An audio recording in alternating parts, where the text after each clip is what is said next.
छठा है समाधान। समाधान मतलब कि चित्त को एकाग्र रखना और एकाग्र चित्त के द्वारा आत्म अनुसंधान में लगे। समाधान मतलब कि कई बार प्रश्न उठते हैं आपके भीतर, स्वयं के अस्तित्व के लिए, परिस्थिति के लिए, परमात्मा के लिए, भगवान के लिए, देवता के लिए। तो उस समय पे अपने अभ्यास में लगे रहना और उस अभ्यास के आधार पे उसका जवाब ढूंढने की कोशिश करना, वो क्या है? समाधान। ये करना जरूरी चीज होता है। ये षट संपत्ति आपके भीतर होना चाहिए।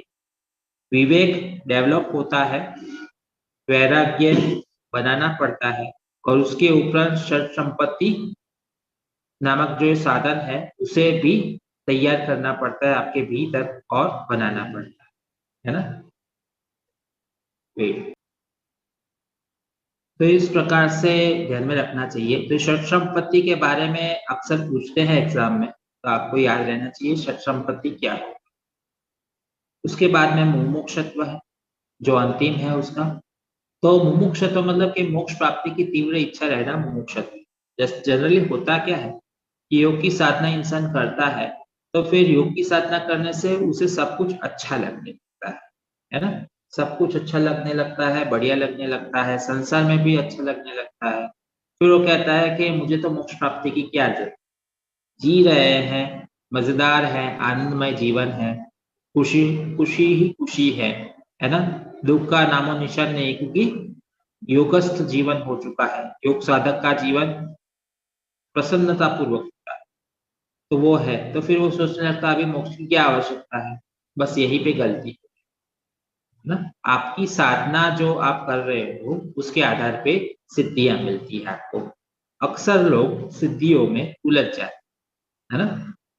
तो वो उलझना नहीं है, ये लक्षण है सिर्फ। ये लक्षण ये है कि आप सही मार्ग पे चलते हैं। तो सही मार्ग पे चलते रहना और मोक्ष के लिए प्रयास करते रहना, वो उसके लिए।